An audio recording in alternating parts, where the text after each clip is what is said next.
All right, Shabbat Shalom. So let's begin. So we begin by thanking our Talmud Torah sponsors, Naftoli and Chava Tilson from Eretz Yisroel, for dedicating all the shiur and drushos this month. With gratitude to Naftoli's Chaver Benjamin Wohl for introducing to the Daf. May HaKadosh Baruch Hu bless us to finish the Daf Yomi cycle together and celebrate with the siyum together in Eretz Yisroel. To thank Baruch Meir and Rena Dubin for dedicating the shiur and drushos this month.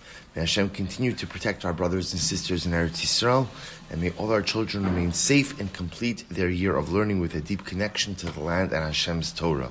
And a day of learning sponsored, Maya Hoffman, also from Eretz Yisroel, in the loving memory of Dr. Ronald Hoffman, Ruvain Ben Emmanuel. We hope that in the merit of our Talmud Torah, the neshama will have an aliyah and the family a nechama. And also with that, let us begin. We have a beautiful daf. First of all, an incredible yashkoach. Thank you to my Abramson for the incredible image of the Beis Hamikdash. In Eretz Hashem, we are going to use it today a little bit actually in the new parak in Eretz Hashem, and we will definitely use it well in the weeks ahead. So I'll say today's daf is Lamed Tes 39, and we are picking out on Lamed Ches Amud Beis 38b. We are picking up. We left off on the wide lines on the bottom, the second of the wide lines. So the Gemara is speaking about. So actually, let's just begin from the first wide line. Rabbi Elazar, Omer Rabbi Elazar, Kol Meshachiach Tavar Mitalmidom Gorin Gavos L'Banim. We spoke about this yesterday.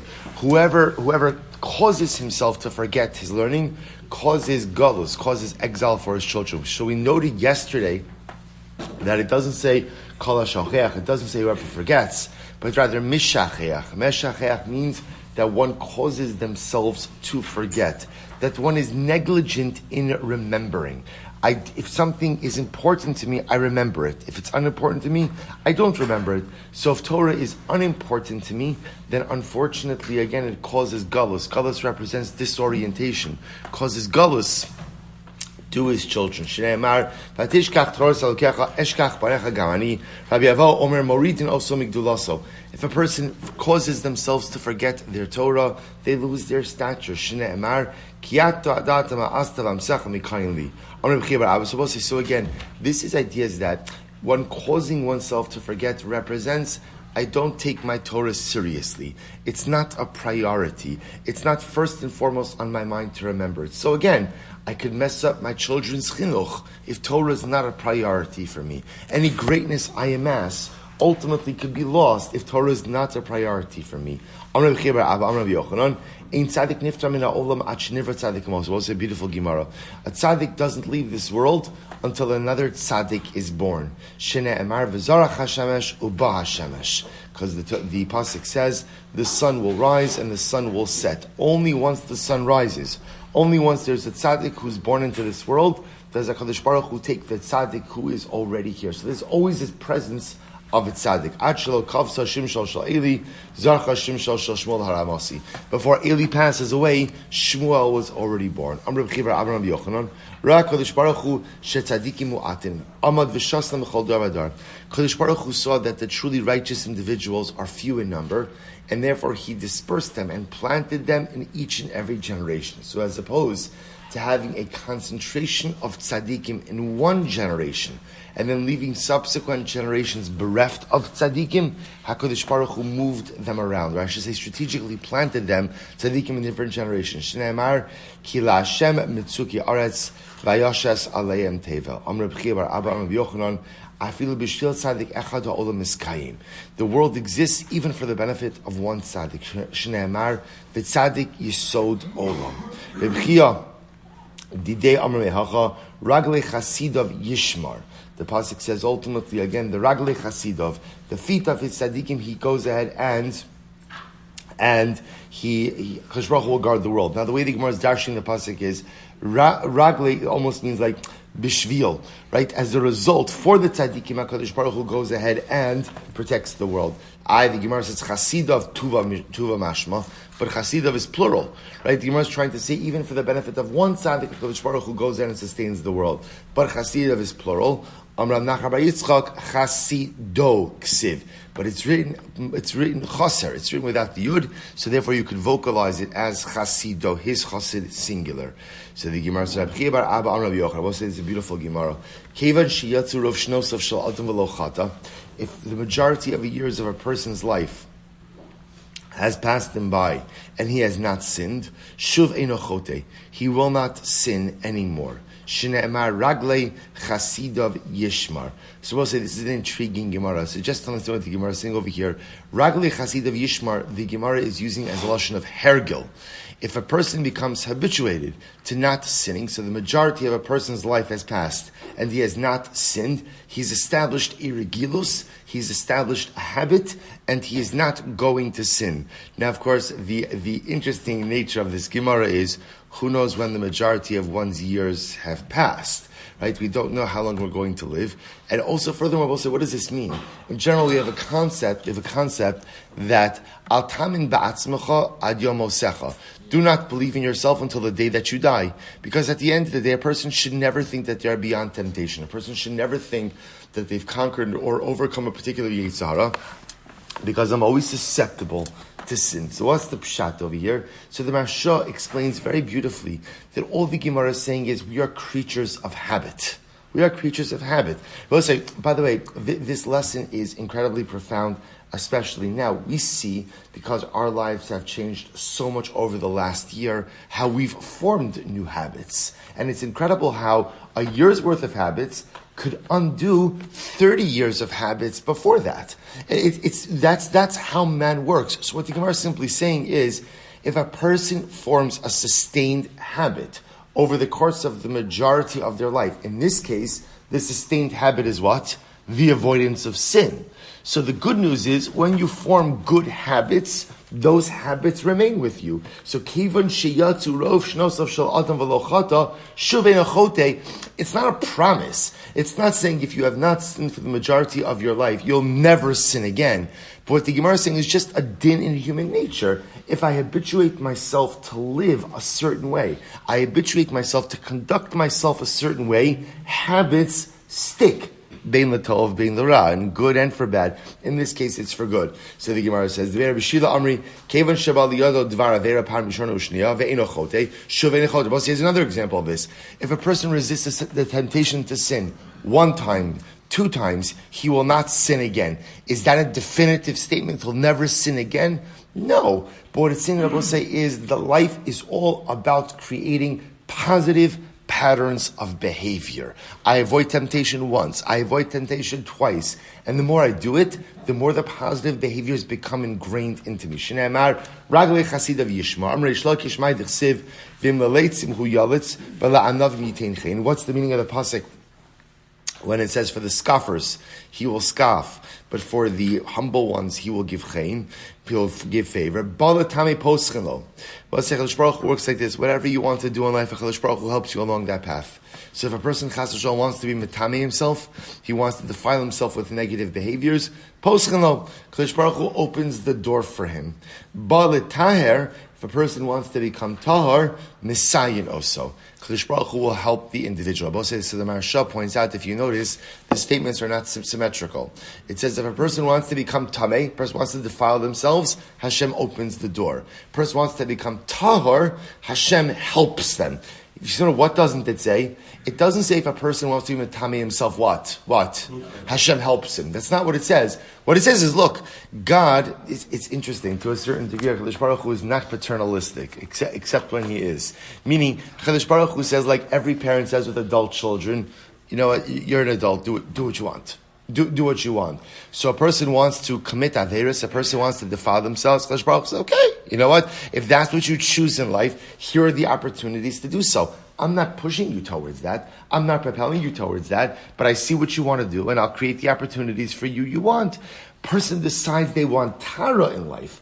Person decides, I want to be tahar. I want to be holy. HaKadosh Baruch Hu doesn't just create opportunities. HaKadosh Baruch Hu pushes me along. Both sides, the power of making positive decisions. So we see that's the Gemara is focusing on over here. Make positive decisions. Create a positive pattern of behavior, and you become a good person. Create a positive pattern of behavior, and HaKadosh Baruch Hu helps you along that way. That's the power of positive decision making. It's an incredible yesod. All we need to do is string together a number of spiritual successes, is to create the positive pattern, and not only do we build up our own spiritual resilience, but HaKadosh Baruch Hu helps us along the right path as well. It's incredible. Tana Rebbe Shmuel. Mashallah Adam, Shayamocher Naft Vafar Simon. This is compared to a person who sold naft, right? Naft is a foul-smelling item, and afar Simon. Afar Simon is balsam oil. So top of Lamates. Balim of naft. So we'll say, imagine the following situation. I have a store, or Reuven has a store where he sells naft and afar Simon. I walk in, and I want to buy naft. Amarlo, Madur atali atzmicha. So Reuven will say, okay, you want naft? You know what? You go measure it out yourself. Why? Because Reuven doesn't want to smell from the naft. However, but if I come into the store and I want to buy the first, I want to buy the balsam oil, Amarlo hamtin ad she'emdot imcha kadishinis basim ani va'ato. Go ahead, I'll help you with this. This way, again, I can become fragrant. Reuven will say, we could both become fragrant when we measure out the balsam oil. So the Gemara will both say, so it's the same idea. The Rashi says over here, Ba halokech limdod naft nesharicha ora omer lo amocher model la'atzmecha. So the nimsha both say is, Kadosh Baruch Hu says like this: if in life you want naft oil, in life, Kadosh Baruch Hu says, if you want to make bad decisions, you want to go down the wrong path, you're on your own. Kadosh Baruch Hu says, I'm not getting involved in that. But Lamaisa, if you choose Afar Simon, if you choose ultimately again balsam oil, you choose good, you choose Tov, you choose life, you choose Torah, you choose Ruchnius, Kadosh Baruch Hu says, I will help you with that. But we'll say it's such an incredibly profound use. So we have no greater advocate in this world than the Ribono Shel Olam. Again, he'll support whatever decisions we make. If I make the wrong decisions, Kadosh Baruch Hu says, if that's the path you choose, I'll give you opportunities, ultimately again, to go down that path. I won't help you down that path, but I'll open the door for you. But if you make the right decisions in life, Kadosh Baruch Hu says, not only will I provide you opportunities, but I will hold your hand as you go down that path. Incredible. Tana Rebbe Shmuel, Avera mitamtemes libo shadar. This is so profound. And Avera mitamtemes, Rashi says over here, mitamtemes otemes visosemes mikol chachma. Avera literally obstructs or seals the heart of an individual. Shene'emar al titamu bahem v'nitmeisem bam al tikri v'nitmeisem ela unithamtem. Shabbos, this is absolutely incredible. What the Gemara is saying is like this. Often, when we speak about chet, so we kind of assume that the byproduct, right? What's terrible, what's the fallout of sin, is that when I commit an avera, there's an onesh, there's a punishment. The Gemara says there's something much more profound that happens as a result of chet. It's metamtem libo. It obstructs my heart. When I sin, I don't see life for what it really is, and I don't see myself for who I really am. I will say we know this from our own life experiences. When I commit an avera, it just obstructs everything. Forget about the onesh. I will say it's important. I think as we get older, we begin to recognize that onesh, punishment, is like the least important part of the ramification of sin. For one good reason. You could do tshuva and you can get rid of the onesh. Onesh is the easiest part of chet to deal with. The real tragedy of chet is what it does to us as people.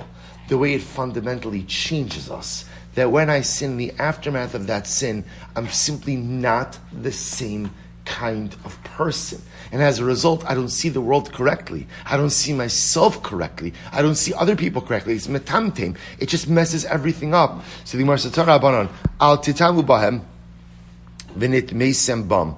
Adam metame atzmo ma'at metamen osa harbe. But unfortunately, the way the world works is, if I defile myself a little bit, metamen oso, so they defile him much.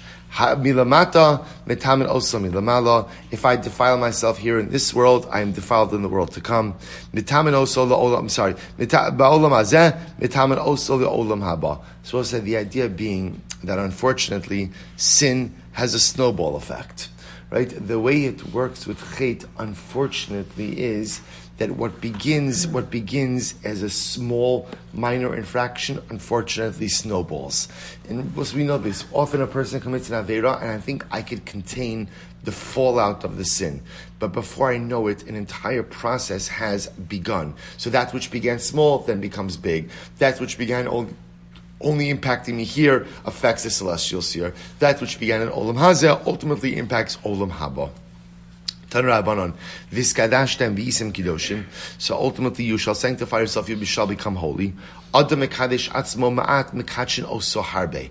Person, but I will say the converse is also true. If a person goes ahead and sanctifies himself a little bit, Kedusha also has a snowball effect.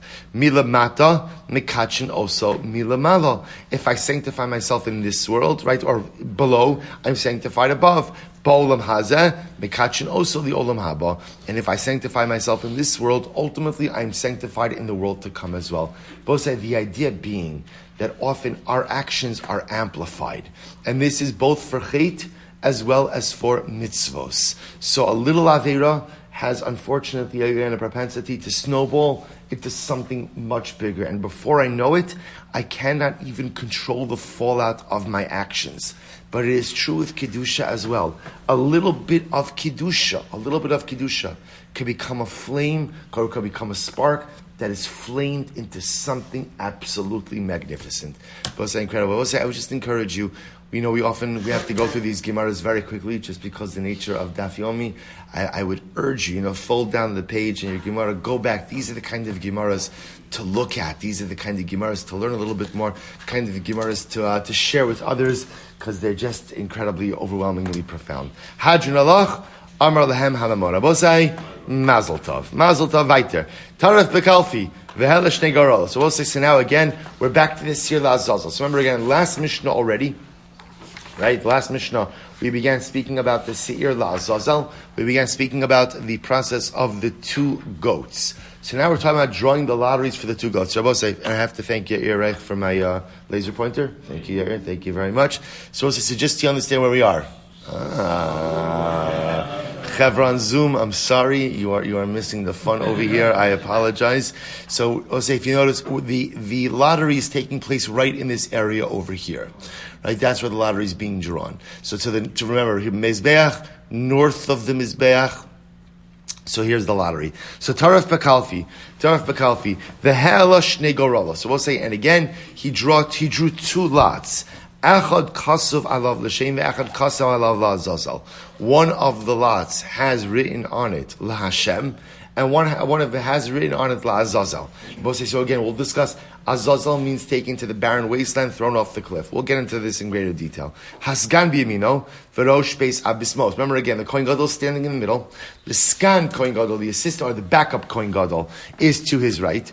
The Rosh Beis Av, who is the head of the on-call Kohanic family, is to his left.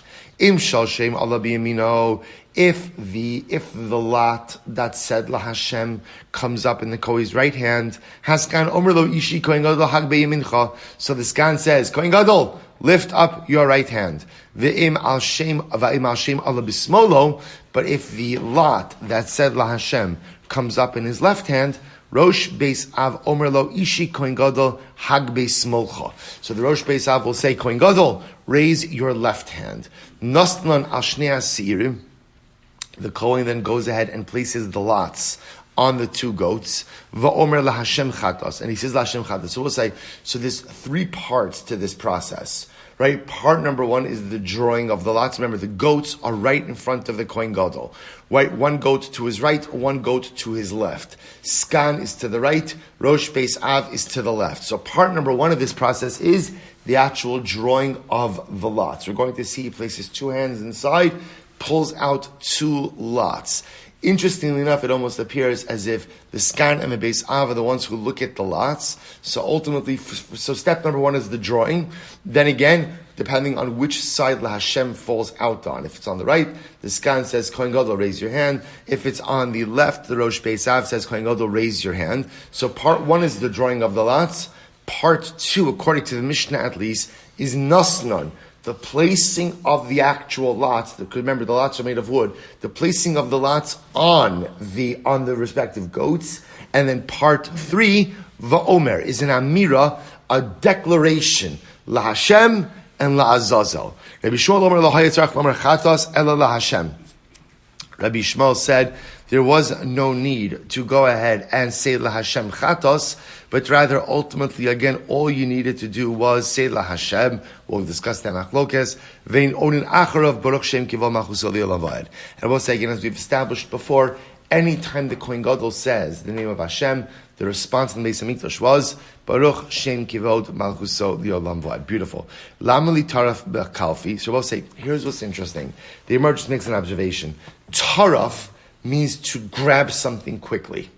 Right? So why does the Mishnah have to say Taraf Bekalfi? Why is he grabbing the lots quickly? In other words, just grab the lots. Pull out the lots. So we'll say, because what are we concerned about? Remember, the lots were engraved, which means that technically speaking, what you could do is you could feel with your fingers which one says La Hashem and which one says La Azazel. They did not want the Kohen Gadol doing that. Instead, you stick your hand in, you pull out the lot. Now, why would the Kohen Gadol feel around? This is very interesting. It was considered to be a good siman for the La Hashem one to come out on your right hand. So therefore, again, that was a siman. We're going to see that was a siman. So when the Mishnah says taraf fakaf means you go in, you go out. You don't like the grab bag, right? You can't start feeling around for the prizes inside, right? You have to put your hand in. Whatever you get, you pull out. So that's what means taraf. You put your hand in, quickly pull out the lot. Amarava kalfi shal eitz haisa v'shachol haisa ve'ina machzekes el shtei yadayim. The box for the lots was made out of, and the entire chance that's the box. But the lots themselves were made out of wood, and it was an unconsecrated utensil. In other words, we'll say the box and the lots themselves were chol. They were not kodesh. They were not consecrated. And the box itself is only large enough for two hands, right? So now by pashtus, although we'll see a machlokas in just a bit, the pashtus, the Kohen Gadol is putting in two hands, and he is withdrawing two lots with each of with one lot with each hand. So maskef l'Ravina b'shlam ve'ina machzekes el shtei yadayim ki echid lo lechavin v'lishkol. I understand why the box only has enough room to put in two hands, because we don't want to. If you have too much room in there, the Kohen Gadol could start feeling around for what each item is, and obviously we don't want that.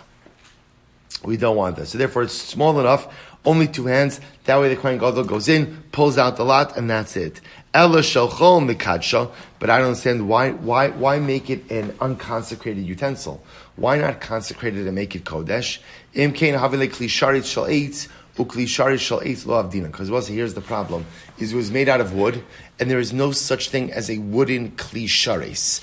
Any service utensils were either gold or silver, so you can't have a wood kli sharis. I see the Gemara says v'navda dezav. So why not just go ahead and make it out of gold? Or if that's the problem, make it out of gold, then you can consecrate it as a kli sharitz.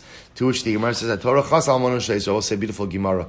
Kadosh Baruch Hu is careful with the money of the Jewish people. So we'll say, it's actually quite interesting. So which is really fascinating, because if you think about it, everything else in the Beis Hamikdash was made of gold, was made of silver. So I will say very beautifully what the Gemara is pointing out over here is it's true that the Beis Hamikdash was beautiful and obviously, again, was an incredibly expensive undertaking. But in the Beis Hamikdash itself, HaKadosh Baruch Hu teaches us all the lessons necessary for successful living. And the idea over here is that this particular box is where HaKadosh Baruch Hu tried to show there are limitations with how much a person should spend, and a person should be makbid on how they deal with their gashmios, almost reminiscent of Yaakov Avinu.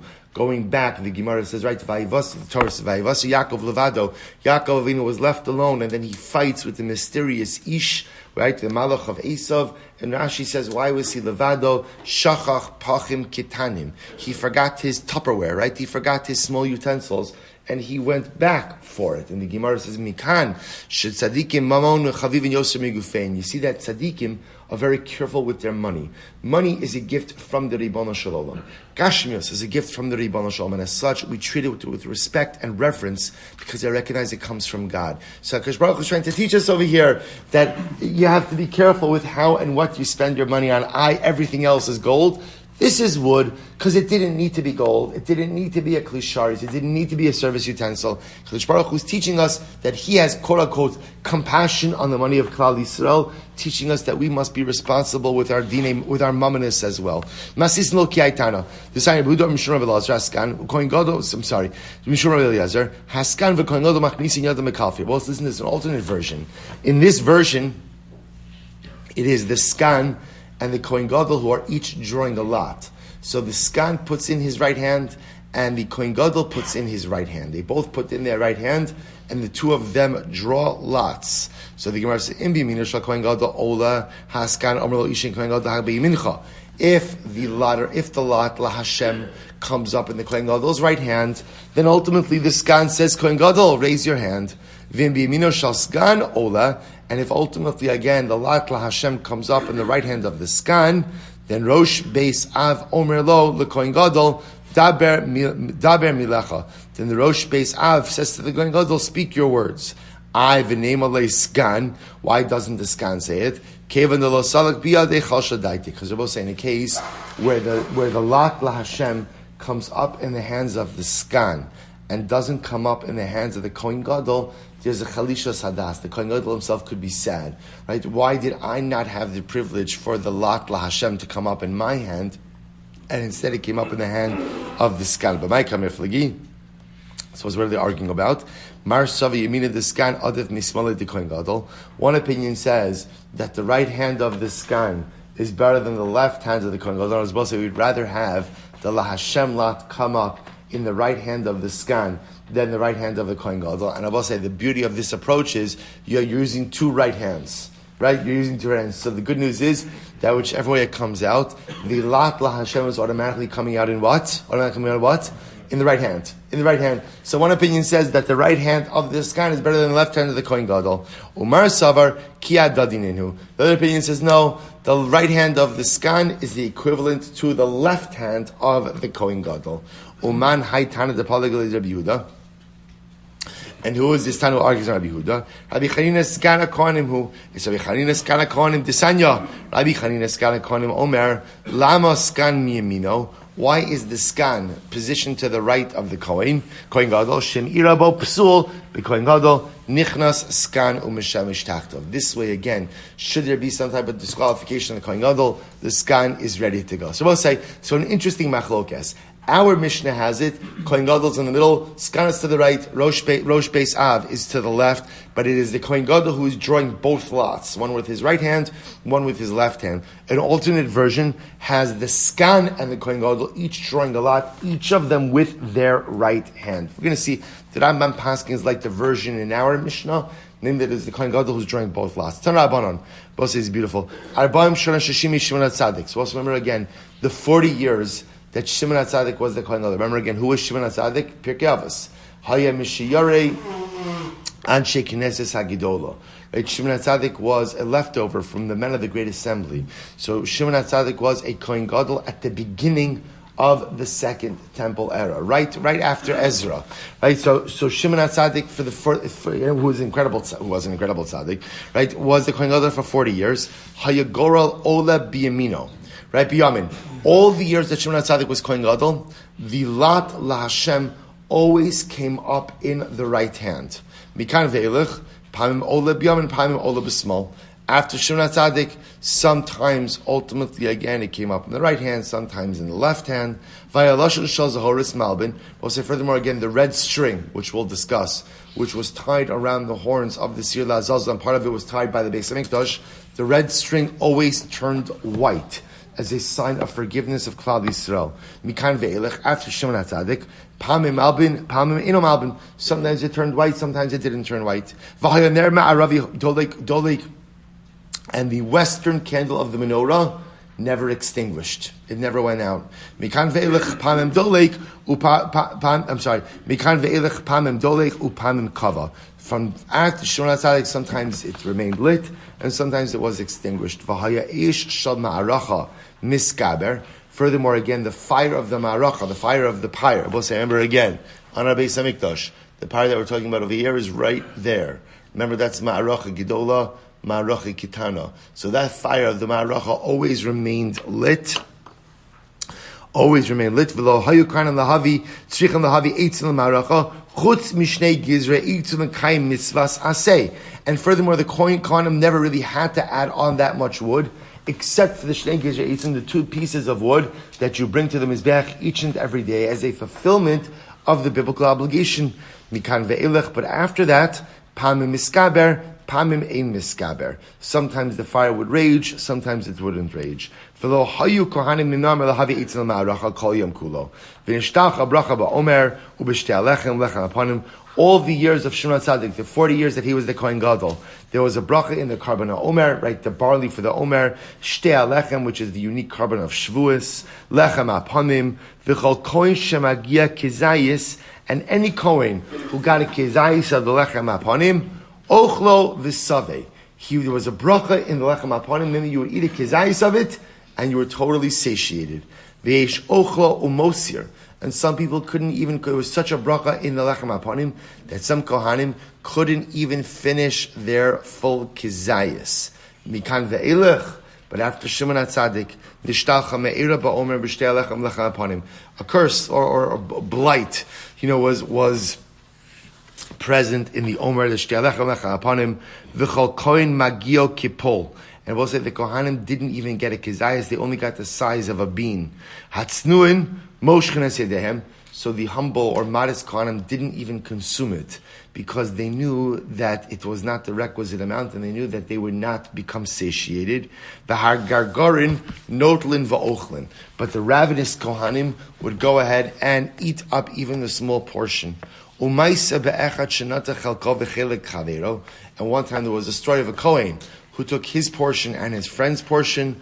Vayukorin oso ben amadeis ben chamtzon ad yomoso. And they used to call him Ben Chamtzon, right? Ben Chamtzon means you son of a thief. You got nervous, I was going to say over there, right? You son of a thief.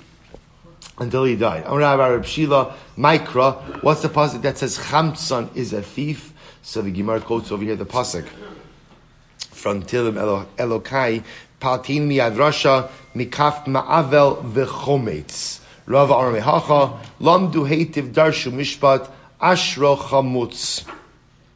Quotes over here, the Gemara says, Ashro chamutz, the Gemara says, Ashro or Ishro chamutz va'alta Ashro chometz. Kadosh Baruch Hu take care, give support to the one who is robbed, and do not give support ultimately again to the one who is the robber. So we'll say, so we're gonna speak a little bit about this. The Gemara is gonna do this in a couple of different places of contrasting what happened in the Beis Hamikdash under different Kohanim Gedolim. So I just want to point out that under Shimon HaTzadik, this is the beginning of the Second Temple era. So 40 years that Shimon HaTzadik is the Kohen Gadol. Ultimately, again, incredible bracha in the Mikdash. Incredible bracha. Things worked the way they were supposed to work. Now, of course, we know, and we'll discuss this in greater depth as well, the second Mikdash already from the beginning was not like the first, right? The Aron wasn't there. Machlokes, if the Urim, the Tumim were there or not. There were fundamental differences, but Lamaisi, you begin to see that at least under Shimon HaTzadik for those 40 years, there was an incredible Hashras HaShechina. There was an incredible presence of the divine. Tana Abanan. Well, this is so profound. Osa Shana Shemes Ba Shimon HaTzadik, the year that Shimon HaTzadik died. Amar Lahem B'Shana Zehu Meis. Shimon HaTzadik said to the people, this year I'm going to die. He said, this year I'm going to die. So the Gemara said, Amar Lo Minayin Ata Yodea. So he said to him, Shimon HaTzadik, how do you know that? Amar Lahem B'Chol Yom Kippurim Hayim Izdamin Li Zakin Echad Lavosh Levanim Va'atof Levanim. So Shimon HaTzadik said, because every year in Yom Kippur there's an older man who accompanies me into the Kodesh HaKadoshim. Isn't this incredible? And ultimately he wears white and he's wrapped in white. Nichnas imi v'yatzi imi. He goes in with me to the Kodesh HaKadoshim, he comes out with me. V'hayom, this past Yom Kippur, nezdami li zakin echad, an old man joined me, lavush shchorim v'atuv shchorim. And he was wearing black and wrapped in black. Nichnas imi v'lo yatze imi. He went in with me to the Kodesh HaKadoshim, but he did not come out with me. So Shimon HaTzadik took this as a simon, both the black, right, the black instead of the white, as well as the going in but not coming out, to represent the fact that Shimon HaTzadik was going to leave the world this year. So sure enough, the Gemara says, Achar HaRegel, Cholosh Shivas Yomim, after Sukkot, Shimon HaTzadik became sick for 7 days, umeis. And ultimately, again, he died. So we'll say there's a lot of symbolism in this story. We'll have to come back to it in Eretz Hashem. But incredibly profound. So just so you see, whoever this old man was whether this was Eliyahu Hanavi, whether it was one of the Malachim, Shimon HaTzadik goes into the Kodesh HaKadoshim accompanied by some presence each and every year. And this year, when the presence was wrapped in black, went in with him, did not come out with him, the lack of coming out ultimately highlighted to Shimon HaTzadik that his life was coming to an end. So the Gemara says he became ill. Ultimately, again, 7 days after Sukkot, he died. V'nimnu echav hakohanim milavarich b'shem. The boss is very interesting. After Shimon HaTzadik died, the Kohanim stopped using the Shem HaMaforash.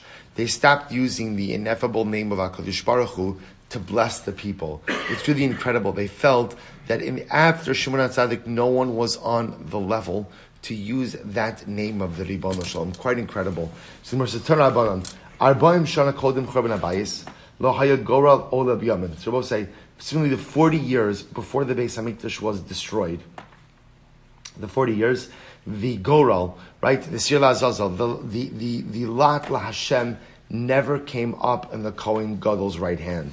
And the red string did not turn white, symbolic of the fact that Klal Yisrael was not forgiven. And the western light, right, the western lamp of the menorah did not remain lit. V'hayudaltos ha'heichal niftachos me'elein. Abba seasons how profound this is. The doors of the Beis HaMikdash would open on their own. They would just suddenly open up. Rashi points out the symbolism in that is what? The symbolism in that is representing opening up for the enemies of the Jewish people to come in. So the doors would just open on their own. Ad Shegar ben Rabbi Yochanan ben Zakkai. Well, this is incredible. Rabbi Yochanan ben Zakkai, he yelled at the doors. Right? He scolded the doors. Amar lo, heichal, Beis HaMikdash, mipnei ma'ata mavis atzmecha. Why are you scaring yourself? Now, of course, what he's saying is, why are you scaring us? Yodea ani becha, shesofech asid licharev, ukvar nisna be'alecha Zechariah ben Ido, pasach levanon da'altecha, v'tochal ish ba'azarecha. So I say, Rabbi Yochanan ben Zakkai, he yelled at the Beis HaMikdash, we know you're going to be destroyed. But why are you causing fear now? Why are you causing fear now? So the Gemara says, Amar Rabbi Yitzchak ben Tabloi, Lama nikra shmo Levanon. Why is the Beis HaMikdash often called Levanon, Lebanon, right? Or Lebanon, right? Cedar tree. Shamal bin Avonosein Shal Yisrael. So say Levanon from Lashon of Lavan. Ultimately, because the Beis HaMikdash cleanses the sins of the Jewish people. Why is the Beis HaMikdash called a Yar? We'll say Yar is a forest. T'chsiv Beis Yar HaLevanon. Lomar Lachabos is so beautiful. Ma Yar Melavlev, just like a forest blooms.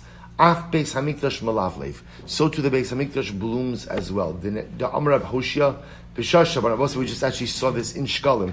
B'Shasha Bana Shlomo Beis HaMikdash, Nata Bo Kol Minei Megadim Shel Zav. When Shlomo HaMelech built the Beis HaMikdash, he planted golden fruit trees. Incredible. Golden fruit trees. Vayumotzin Peiros. And miraculously, these golden fruit trees bore fruit. Bismanein. And their particular, it's also the first white line. And when the wind would blow, Hayunoshin Peiros the fruit, the golden fruit, would fall off the tree. Shne'emar Yirash Kalavanon Piryo. Umehen Haisa Parnosa Lekahuna. And I will say that fruit, the golden fruit, was taken by the Kohanim, and that became a form of support for the Kohanim. Incredible. But unfortunately, again, when the Ovdei Kochavim entered into the Beis HaMikdash, Yavshu. Ultimately, again, these fruit trees dried up. Shne'emar Uparach Levanon Umlal. But ultimately, HaKadosh Baruch Hu, when Mashiach comes, builds the third Beis HaMikdash, the golden fruit trees are going to be restored. Shne'emar, Paruach Tifrach V'Sagel, Avgilas V'Rana Kvod Halavanon Nasan Lo. Both say beautiful. V'Naslan Al Shnei Asirim. So I'll say, remember again, so as I mentioned in the Mishnah, there are really three parts to the lottery process. Number one is the drawing of the lots. Number two is the placement of the lots on the goats. And number three is the declaration. So says the Gemara, Tan Rabbanan, Eser Pamim Maskir Kohen Gadol Es Hashem Bo Bayom. Over the course of Yom Kippur, the Kohen Gadol mentions the name of Hashem 10 times. 10 times. Gimel bevidui rishon, 3 times during the first vidui. Shlosha bevidui sheni, 3 times during the second vidui, second confession. Shlosha b'sir mishtaliach, 3 times in the process of the sir mishtaliach. Ve'echad begaravos, and 1 time with the lottery, right? That's where we're focusing on. And the 1 time with the lottery is when he declares La Hashem. Ukvar Amar Hashem v'nishma kolo b'yericho. Well, so it's actually quite beautiful. So the Gemara says, and when the Kohen Gadol would say the name of Hashem, when he would say the name of Hashem, the declaration of La Hashem would be heard in Yericho. And I will say, now we've seen this concept before, right? You saw this in Shkalim also. That, for example, when they would say Barakai, right? They would say the dawn has come, they would hear it in Yericho. And I will say, now what does that mean? So the Maharsha comments on this, and what he says is, what happens in the Beis HaMikdash sends a ripple effect. So when we speak about hearing sound, meaning Yericho is far away from the Beis HaMikdash. So the notion that they would hear in Yericho the La Hashem of the Kohen Gadol, and maybe it's just literal, maybe it's just one of the many miracles that occurred in the Beis HaMikdash. But perhaps just on a deeper level, what the Gemara is saying is, what happens in the Beis HaMikdash is not limited to the Mikdash. What happens in the Beis HaMikdash sends a ripple effect everywhere, so that even the declaration of La Hashem in the Mikdash sends a ripple effect to it's quote unquote heard in Yericho. And I both say what the Gemara is trying to sensitize us to, and it's an incredibly profound yesod, is that sometimes we think that the impact of our ruchnius is just limited to us, right? What I do on a spiritual level impacts me. Conversely, what I chas v'shalom do on a chait level just impacts me. What the Gemara is saying is that's not true. Whatever you do on a ruchni level, and unfortunately whatever I do on a chait level, sends ripple effects to faraway places as well. Amra barachana mi Yusham Yericho esa parsos. So we'll say, it's just, from Yusham to Yericho is 20 parsos. So we'll say 10 parsos. So we'll say, so that parsos is approximately 80,000 amas, which could be close to 20 miles. So the Gemara says, V'tzir daltos ha'hechol nishma b'shmona tchumei Shabbos. And I will say, when they would open the doors of the Beis HaMikdash, the creaking of the doors on the pivot of the Beis HaMikdash would be heard for 8 tchumei Shabbos. Izim shebi Yericho. Still, you will say, this is great. The goats in Yericho, hayumis atshos mireach hakitores. They would sneeze from the scent of the Ketores in the Beis HaMikdash. So we'll say, so again, the Ketores was so strong, the scent was so strong, that it was even smelled in Yericho. So the goats would sneeze in Yericho because of the scent of the Ketores. Noshim shebi Yericho inotsichelis basim. Women in Yericho do not need to put on perfume. Why not? Mireach Ketores. Ultimately, again, because they were perfumed from the scent of the Ketores. Kala shebi Yerushalayim ein tzricha liskashet mereach ketor. Similarly, again, a kala in Yerushalayim does not have to go ahead and put on perfume. Ultimately, again, because of the ketores. We'll say incredible. Amar Rabbi Yossi, or Amar Rabbi Sari, Izim hayu la'aba b'hari michmar. My father had goats that were grazing in Hari Michmar, vayumis atshos mereach haketoras, and they would sneeze because of the ketoras. Amar Rabbi Chia bar Abin, Amar Rabbi Yoshua ben Karcha, Sachli Zakin Echad. Rabbi says so beautiful. So Rabbi he says, Rabbi Yoshua ben Karcha said, one time an older man told me, Pam achos halachti l'Shilo. One time I went to the city of Shiloh. Rabbi was right, Shiloh, which housed the Mishkan. Verachdi reach ketores mi ben kosleha. And I smelled the ketores from between the walls of the, right, in Shiloh itself. In other words, the scent of ketores was embedded in the walls of the structures of Shiloh. That's how profound. Let's say, which is also, if you think about it, such an incredible metaphor. I will say, when a person engages in positive, dynamic, spiritual activity, the scent of that activity permeates the structures of my life, right? Isn't it an incredible imagery that when I do something good, my maisim tovim create a scent, they create an aroma, they create a reach nichoach, and that reach nichoach, that pleasing aroma, permeates the structures of my life and remains there. The Ketores from Shiloh was present in the structures long after the Mishkan was destroyed. Incredible. Amr Rabbi Yanai. Let's ask a little bit weiter. Amr Rabbi Yanai. Alias goral mitoch kalfei ma'akeves. Hanach ein ma'akeves. Supposed to say, now we're going to get into a machlokes.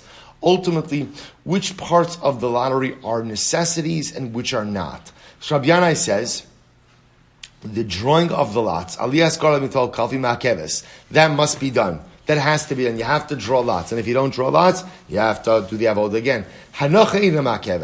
But the placement of the lots on the respective goats, that's not ma'akev. That's not you should do it, but if you didn't do it, it doesn't compromise the avodah. Rabbi Yochanan says, no, af aliyah ina ma'akev. So Rabbi Yochanan says, even the drawing of the lots themselves, if you didn't do it, you're okay. In other words, so as long as you designated one goat la Hashem and one goat la Azazel, even if you just did it via a declaration without drawing the lots, the avoda is fine. So we'll say this is the fundamental machlokes. So again, Rabbi Yanai says you must draw the lottery, but again, if you didn't place the lots on the respective goats, you're good to go. Rabbi Yochanan, even if you didn't do the lottery and you just made a declaration, technically speaking, you're okay. Alibad Rabbi Huda, Damar Dvarim Hanasam Big Day Love, Miba Chotz Loma Akva. So it's according to Rabbi Huda who says that in general, any avoda done in white clothing, which usually refers to, right, avodas Yom Kippur, but that's done outside of the Kodesh, outside of what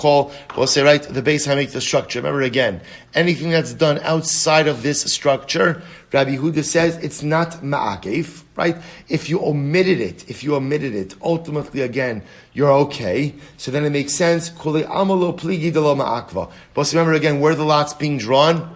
Over here. Right, in this area over here, which means it's being done by big day lovin and white clothing, but it's not being done inside the Beis Hamikdash structure itself. So according to Rabbi Yehuda, anything done in white clothing outside of the Beis Hamikdash structure. So again, I'm drawing lots over here, is not ma'akev. So keep ligi, where does the machlokes come up? Alibad Reb Nechemya. According to Rabbi Nechemya, why? Man damar ma'akva Rabbi Nechemya. One opinion, so the one who holds it as ma'akev holds it Rabbi Nechemya. Uman damar lo ma'akva, and one who says it's not ma'akev, hani nili avoda hagrola avoda. That he holds it's dafka avoda. However, hagrola, the drawing of the lots, lav avodahi, is not considered to be a normative form of avoda. Igedamri, others explain. Alib Rabbi Nechemya damar ma'akva kuli amalo pligi de ma'akva. According to Rabbi Nechemya, who says that it's ma'akev, everyone agrees that it's ma'akev. Ki pligi aligi Rabbi Huda. Where does the machlokes come to Rabbi Huda? Man damar lo ma'akva Rabbi Huda. The one who says that it's not ma'akev, only Rabbi Huda. Or man damar ma'akva, and the one who says it is ma'akev, but it's being done outside in white clothing. Shiny hacha de tana bekra asher Allah. Asher Allah trei zimni. We'll say the Torah goes out of its way to speak about the lottery twice, which tells you that even though it is an avodah done outside over here with the white clothing of the Kohen Gadol, it is still ma'akev. Right? Well, so we have to stop over here. So just to understand, we're leaving off in the middle of this machlokes. We know Mishnah tells us 3 parts to the lottery: the drawing of the lots, the placement of the lots, and the declaration. The machlokes now is what part of this lottery are necessary, if any. Rabbi Yanai says you must draw the lottery. Placement of the lots is not ma'akev. Rabbi Yochanan seems to indicate that even the drawing of the lots themselves are not ma'akev. We'll see the halacha l'maisa tomorrow.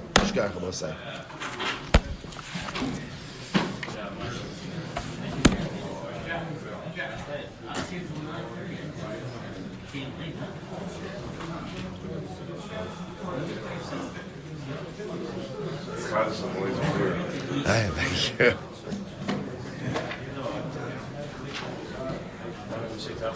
No tachlim until Monday.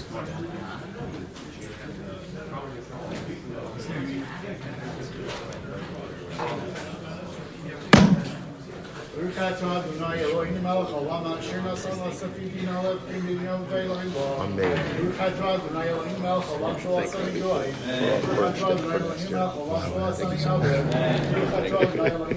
to make it easy.